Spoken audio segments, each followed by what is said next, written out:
Maintenant, on va prendre le premier exercice concernant la société Atlas. Donc, déjà, je vous ai envoyé je vous ai déjà envoyé le corrigé. Maintenant, je vais essayer de vous expliquer ce corrigé. D'accord? Alors, on commence par un premier point. Ce qu'il faut savoir, c'est qu'à la fin de l'exercice, nous avons des écritures comptables à prévoir. D'une part, nous avons la constatation des dotations aux amortissements.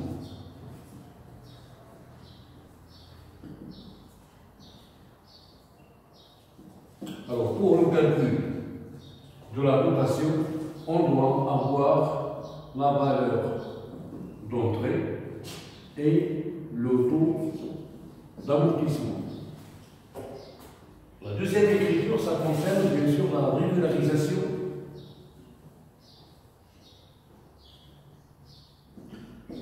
des CC. Si jamais, bien sûr, l'entreprise a réalisé une opération ou bien a cédé une immobilisation au cours de l'exercice. Pour l'exercice qu'on a, nous avons la société Atlas qui est créée le 5/1/2012. Il vous fournit les données comptables suivantes. La première information, nous avons la balance avant inventaire. Que signifie une balance avant inventaire? Raisonnons sur un axe de temps. Nous avons l'exercice comptable qui commence le 1/1 de l'année N et s'achève ou bien se termine le 31/12 de l'année N. Au cours de l'exercice, il y a un certain nombre d'opérations qu'on réalise et qu'on doit bien sûr enregistrer aussi bien au niveau du journal ainsi que le report de ce qu'on a inscrit au niveau du journal dans le grand livre. Alors, avant de procéder aux travaux d'inventaire, on doit vérifier à ce que ce qu'on a fait au cours de l'exercice est exact. Pour cela, on doit établir une balance. Cette balance est établie avant de réaliser les travaux de fin d'exercice. C'est pour cette raison qu'on appelle une balance avant inventaire. Et lorsqu'on va réaliser les travaux de fin d'exercice, ces travaux qu'on a réalisés à la fin de l'exercice, on va l'ajouter à la balance avant inventaire, ça va donner une balance après inventaire.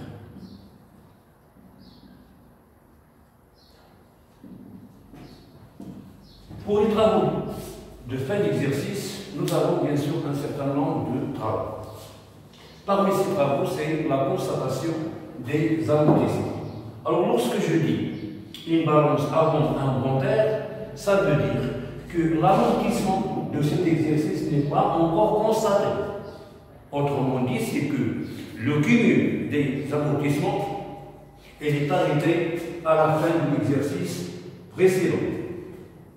Cela veut dire que le cumul d'amortissement que vous avez au niveau de cette balance avant inventaire, elle est arrêtée, ou bien elle est calculée jusqu'au 31/12 de l'année N-1. On n'a pas encore constaté l'amortissement de l'année N. C'est ce que signifie bien sûr une balance avant inventaire. Donc je répète et retenez bien. Alors lorsqu'on dit une balance avant inventaire, c'est-à-dire que les travaux d'inventaire de l'exercice en question ne sont pas encore réalisés. Et après avoir réalisé les travaux d'inventaire, on va présenter une nouvelle balance qu'on appelle une balance après inventaire. Alors pour l'exercice qu'on a, nous avons un extrait de la balance avant inventaire au 31/12/2015. Cette entreprise possède 3 immobilisations, à savoir les bâtiments dont la valeur d'entrée s'élève à 400 000 dirhams. Nous avons matériel de transport sa valeur d'entrée, c'est de 155 000. Matériel de bureau, nous avons 70 000 dirhams. C'est la valeur d'entrée du matériel de bureau. Et nous avons les comptes d'amortissement correspondants. On a le cumul d'amortissement des bâtiments jusqu'au 31/12/2014. Parce qu'on parle d'une balance avant inventaire. Cela veut dire que l'amortissement de l'exercice 2015 n'est pas encore constaté. Alors le cumul d'amortissement que vous avez au niveau de la balance avant inventaire est arrêté au 31/12/2014. Alors le cumul d'amortissement des bâtiments s'élève à 60 000 dirhams. Le cumul d'amortissement du matériel de transport s'élève à 153 000. Et enfin, le cumul des amortissements concernant le matériel de bureau s'élève à 29 625. Alors, lorsqu'on dit extrait de la balance, ça veut dire une partie de la balance. Vous savez déjà c'est quoi une balance. Il comprend tous les comptes tenus par l'entreprise. Et lorsqu'on dit extrait de la balance, ça veut dire qu'on a pris une partie de la balance.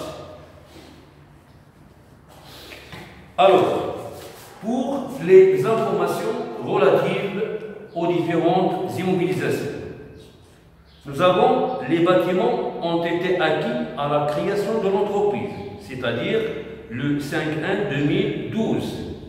Le matériel de transport est amorti au taux constant de 20%.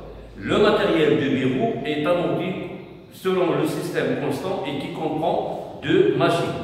Nous avons la machine M1 acquise à la date de création de l'entreprise pour 45 000. Toujours la date de création de l'entreprise, c'est le 5/1/2012. Donc j'ai dit que le matériel de bureau comprend 2 machines. Nous avons M1 dont la valeur d'entrée est 45 000 dirhams et nous avons la machine M2 acquise le 11/7/2012. Alors lorsqu'on revient à la balance avant inventaire, le matériel de bureau fait une valeur d'entrée totale de 70 000 dirhams. Alors que le matériel de bureau comprend 2 machines. Il y a la valeur d'entrée de la machine M1, donc on peut déduire facilement la valeur d'entrée de la machine N2. Alors on va commencer par la première question.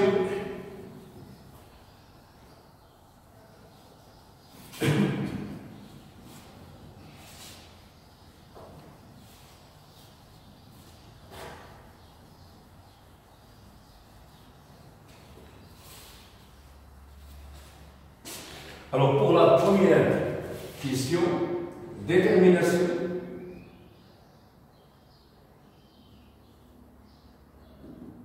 de la valeur d'entrée de N2.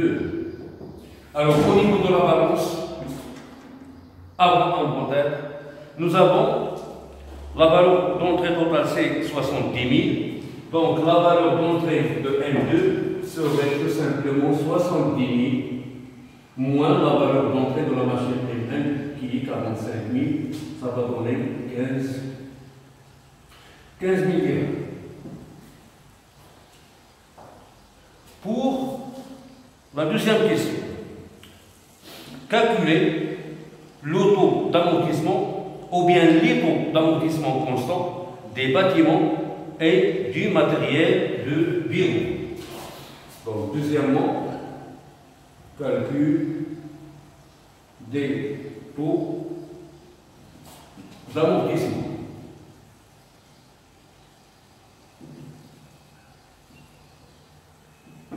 Alors, pour les bâtiments,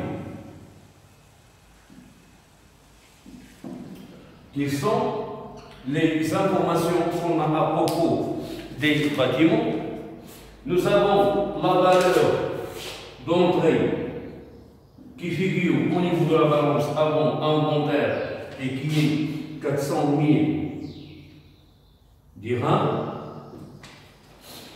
Les bâtiments ont été acquis à la création de l'entreprise, donc date d'acquisition, c'est le 5/1/2012. Raisonnons sur un axe de temps. Ici, nous avons la d'acquisition pour une valeur d'entrée de 400 000. On a constaté un premier amortissement, donc la date d'acquisition, nous avons dit, c'est le 5/1/2012. Déjà au 31/12 de l'année 2012, on a constaté un premier amortissement. À la fin de l'exercice 2013, le 31/12/2013, on a constaté un deuxième amortissement que je peux appeler A2. À la fin de l'exercice 2014, on a constaté un troisième amortissement. Là, on est là, le 31/12/2015. Et je viens de dire que l'amortissement de 2015 n'est pas encore constaté. Donc, la somme des trois amortissements qu'on a déjà constatés, c'est le montant que vous avez au niveau de la balance. Vous avez l'amortissement des bâtiments, 60 000. Donc, la durée qu'a passé les bâtiments au niveau de l'entreprise, nous avons 1, 2, 3 ans. Donc, d'ici jusqu'ici, nous avons 3 ans. Alors, nous avons vu, selon le système de l'amortissement linéaire, à quoi est égal le cumul d'amortissement. C'est-à-dire que je vais l'appeler N pour la distinguer de N. N, c'est la durée totale d'amortissement. F est une fraction de la durée d'amortissement, soit 3 ans.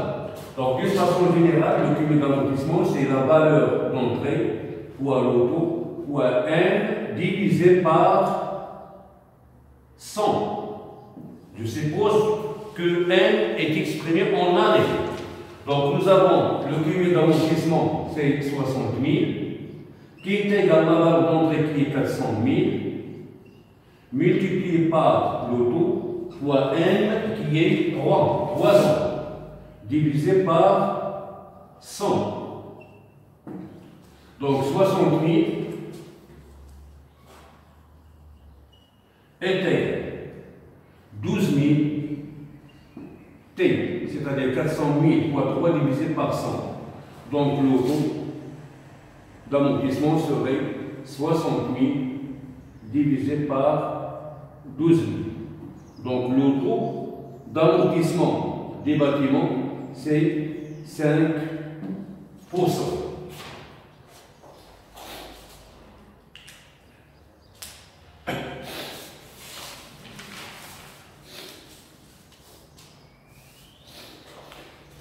Pour la troisième question, on demande de déterminer la date d'acquisition du matériel de transport. Alors, pour qu'on puisse déterminer cette date, on doit disposer d'un certain nombre d'informations. Parmi ces informations, nous avons d'une part la valeur d'entrée du matériel de transport qui s'élève à 255 000. C'est une information que figure au niveau de la balance avant inventaire.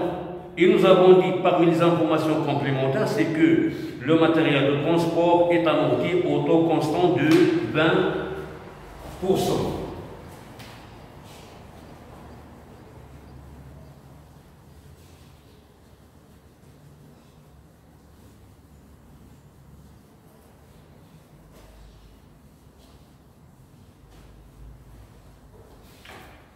Alors, pour la troisième question, détermination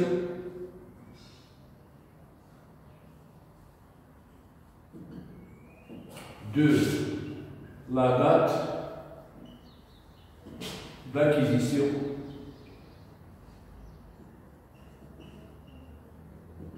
du matériel de transport. Alors, toujours, on va raisonner sur un axe de temps. Ici, nous avons la date d'acquisition.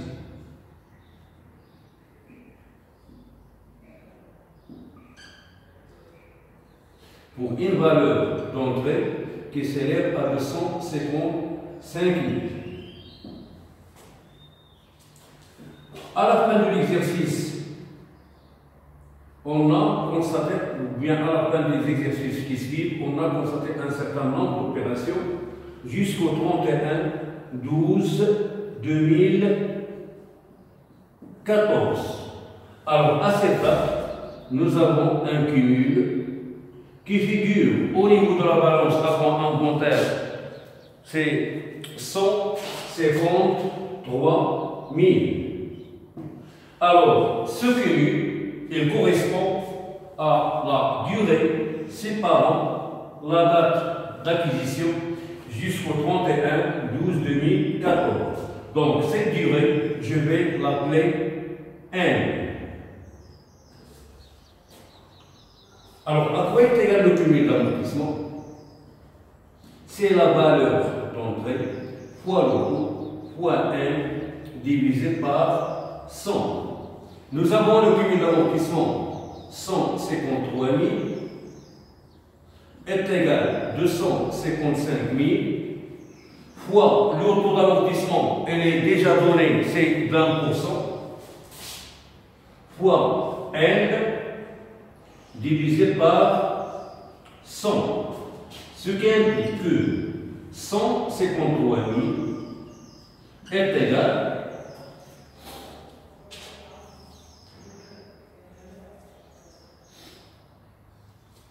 à 400 ou bien 4250 N. Donc N est égal à 153 000 divisé par 4250, soit N est égal à 3 ans. Alors, quand il y a 3 ans, on va diviser ou va dire 3 ans. Donc la première année, donc le 31/12/2013. Si nous avons le 31/12/2012. Donc nous avons 1, 2, 3. Donc ça, cela ne va pas dire 2012. Cela veut dire que même le matériel de transport, il a été acquis en cette date qui coïncide bien sûr avec la date de création. Donc, la date d'acquisition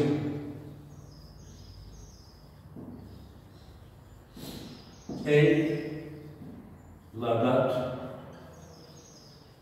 de création, qui est le 5/1/2012.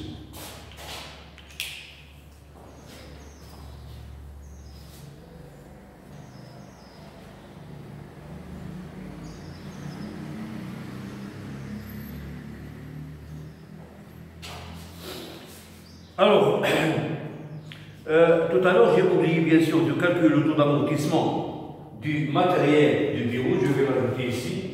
Donc, nous avons taux d'amortissement du matériel de bureau. Toujours, on va raisonner sur un axe de temps. J'ai dit qu'il s'agit d'une balance avant inventaire, c'est-à-dire toujours que le cumul d'amortissement est arrêté à la fin de l'année précédente, soit le 31/12/2014. Ici, nous avons le cumul d'amortissement du matériel de bureau qui s'élève à 29 625. Alors, ce cumul d'amortissement, il concerne bien sûr le matériel de bureau qui a été acquis avant cette date. On va revenir aux informations complémentaires qui concernent bien sûr le matériel de bureau. Alors, le matériel de bureau est amorti selon le système constant et comprend 2 machines. Nous avons la première machine qui est M1. Elle a été acquise la date de création de l'entreprise. Ici, nous avons le 31/12. Donc, je vais gravir bien sûr l'axe en année. Le 31-12 de l'année 2012. Ici, nous avons le 31-12-2013. Et ici, bien sûr, nous avons le 31-12-2014. Alors, pour la machine M1, depuis la date d'acquisition jusqu'au 31-12-2014, combien on a d'années? Nous avons 1, 2, 3. Donc, je peux l'appeler M1 est égal à 3 ans. Pour la machine M2, elle a été acquise le 11-7, ici. Donc ici, nous avons acheté la machine M2, le 11-7-2012. Donc, de la date d'acquisition jusqu'au 31-12-2014, je vais l'appeler M2 est égal à 2 ans et 6 mois, soit 2,5 ans. Donc le cumul d'amortissement du matériel de bureau est égal. Le cumul d'amortissement de la machine M1 plus le cumul d'amortissement de la machine M2. Donc le cumul d'amortissement total du matériel de bureau, c'est 29 625 est égal. Le cumul d'amortissement de la machine M1, sa valeur d'entrée était, ou bien est de 45 000,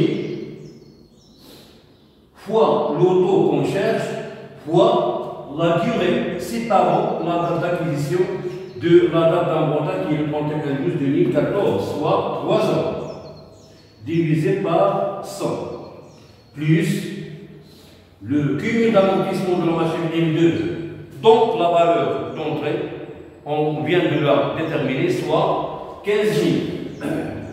Alors 15 000 fois l'auto qu'on cherche, fois 2,5 divisé par 100. Donc 29 625 est égal.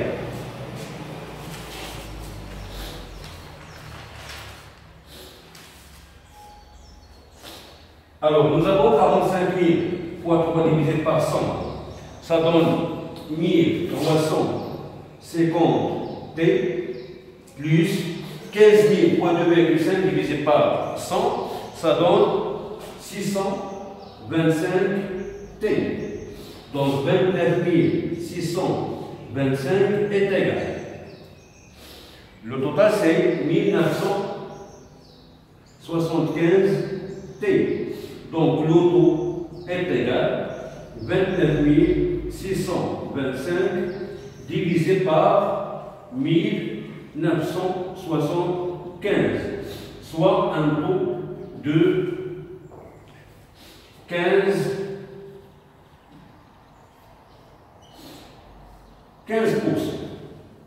Voilà.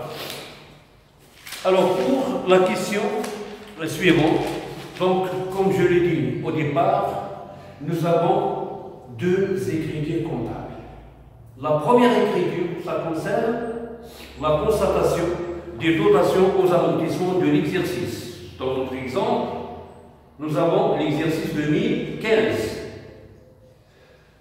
La deuxième écriture, ça concerne la régularisation de la cession si jamais l'entreprise a vendu ou bien a cédé une immobilisation au cours de l'exercice. Ok? Alors, j'ai dit tout à l'heure, pour le calcul de l'amortissement, on doit avoir 2 éléments. Nous avons les valeurs d'entrée et nous avons les taux d'amortissement. Ok? Voilà. Je vous laisse un instant. On va reprendre